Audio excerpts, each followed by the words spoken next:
সম্মানিত অত্র প্রধান পাড়া বাজারের সম্মানিত ব্যবসায়ী বৃন্দ, পথচারী ভাইয়েরা এবং যারা শুনছেন মা ও বোনেরা, আপনাদের সকলকে জানাচ্ছি আমার শ্রদ্ধাবনত সালাম।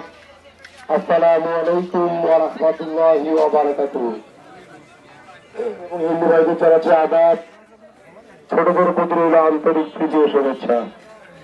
আসন্ন ডোমার উপজেলা পরিষদ নির্বাচনে উপজেলা ভাইস চেয়ারম্যান পদে আমি মোহাম্মদ রকুলুজ্জামান রানা, বৈদ্যুতিক বাল্ব, আমাদের গ্রামের ভাষায় অনেকে ভাউল বলে থাকে, অবৈদ্যুতিক বাতি, এই যে বৈদ্যুতিক বাল্ব মার্কা নিয়ে আমি ভাইস চেয়ারম্যান পদে নির্বাচন করছি। আপনাদের এই সন্তান, আপনাদের এই ভাতিজা, আপনাদের এই ভাই, আপনাদের এই বন্ধু, আপনাদের এই নাতি।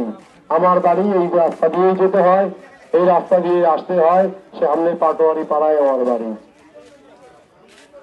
আমি শিক্ষা জীবন শেষ করেছি রাজশাহী বিশ্ববিদ্যালয় থেকে। আমি MBA কমপ্লিট করেছি, আমি ফার্স্ট ক্লাস ডিগ্রি পেয়েছি। আমি পোস্ট গ্রাজুয়েশন করেছি রাজশাহী বিশ্ববিদ্যালয় থেকে এবং আমি কলেজের লেকচারার হিসেবে কর্মরত, যা আমরা গ্রামের ভাষায় অনেকে প্রফেসর বলি, কিন্তু আমি প্রভাষক হিসেবেই কর্মরত আছি। পাশাপাশি প্রার্থী আমরা অনেকেই হয়েছি। আপনারা জানেন আমরা এখন পর্যন্ত 8 জন ভাইস চেয়ারম্যান পদপ্রার্থী এই ডোমার উপজেলায়। এই 8 জন প্রার্থীর মধ্যেই কিন্তু আমি সর্বকনিষ্ঠ, অর্থাৎ সবার চেয়ে বয়সে আমি ছোট, কিন্তু আপনাদের দোয়া আশীর্বাদে আল্লাহ রহমতে আমি এই 8 জন প্রার্থীর মধ্যে শিক্ষাগত যোগ্যতা দিয়ে সর্বোচ্চ। এই 8 জন প্রার্থীর মধ্যে আমি একমাত্র প্রার্থী যে রাজশাহী বিশ্ববিদ্যালয় থেকে ফার্স্ট ক্লাস পেয়ে ডিপার্টমেন্ট অফ ফাইন্যান্স থেকে আমি পোস্ট গ্রাজুয়েশন কমপ্লিট করেছি। আরেকটি বিষয় আমি আপনাদের জানাতে চাই, ভোট হচ্ছে আমানত জিনিস, ইমানি দায়িত্ব। আপনি দেখে শুনে বুঝে সব যোগ্য ভালো মানুষকে আপনার এই মহামূল্যবান ভোটটি প্রদান করবেন।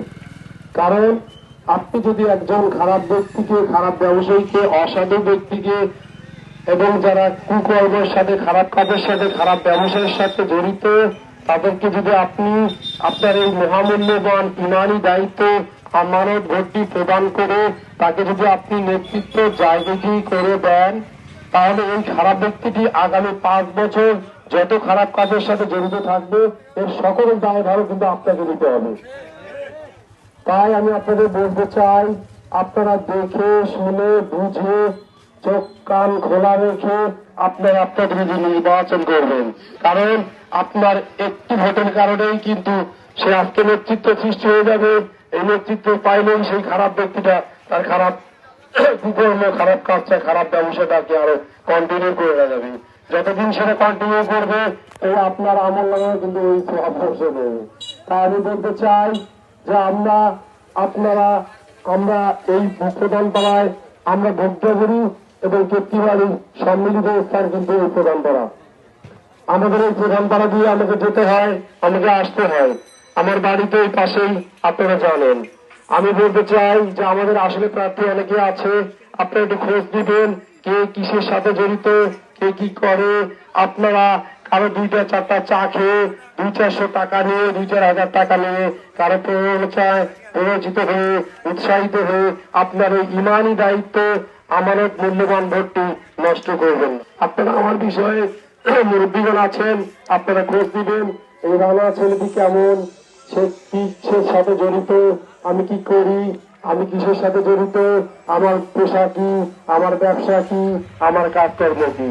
তবে আমি এটুকু বলতে পারি, আমি একটি সাধারণ ছেলে, আমি সাধারণ পরিবারের ছেলে, আমি গ্রামের ছেলে, আমি গ্রামের খেটে খাওয়া মানুষের সাথে, আমি কুলি মজুর ভাইয়ের সাথে, আমি অটো শ্রমিক ভাইয়ের সাথে, আমি হোটেল শ্রমিক ভাইয়ের সাথে, আমি দিন মজুর ভাইয়ের সাথে, আমি কৃষিজীবী ভাইয়ের সাথে, আমি নির্যাতিত, নিপীড়িত, শোষিত গরিব মানুষের সাথে আমার বসবাস, আমার চলাচল, আমি তাদের সাথেই ভাব বিনিময় করি, তাদের সাথেই চলাফেরা করি। এতটুকু আমি বলতে পারি। আর একটি বিষয় জানাতে চাই, আমাদের প্রার্থী অনেক হয়েছে, আপনি আপনার সিদ্ধান্তটা ঠিক তখনই নেবেন। আপনার এই ইমানি দায়িত্ব আমারও জিনিসটি আপনি দেখে শুনে যোগ্য যদি আপনারা আমাকে মনে করেন, আপনারা একটু তার আগে আমার বিষয়ে খোঁজ নেবেন। আমার অনুরোধ, আপনারা একটু আমার বিষয়ে খোঁজ দিবেন। যদি খোঁজ দিয়ে দেখেন যে সত্যিকার অর্থে আমি ভালো ছেলে, আমি শিক্ষিত ছেলে, আমি সৎ, আমি কারো ক্ষতি করিনি, আমি কারো বদনামে যাইনি, বা আমার দ্বারা কারো ক্ষতি সংঘটিত হয়নি, তাহলে আমি আপনাদের এই চাচা মামাদের, আমাদের ভাইদের দাদাদের, আমি ভাইদের বন্ধুদের, আপনাদের সকলকে মুরব্বীদের আমি অনুরোধ করব, আপনারা আমার পাশে থাকবেন, আপনারা আমার মুরব্বী, আমাকে সহযোগিতা করবেন, আমার সাথে থাকবেন, আমাকে পরামর্শ দিবেন, আমাকে দিক নির্দেশনা দিবেন। আমি আপনাদের এই দিক নির্দেশনা, আপনাদের পরামর্শ যথাযথভাবে মেনে চলবো, মেনে চলেছি, ইনশাআল্লাহ আগামীতেও চলবো।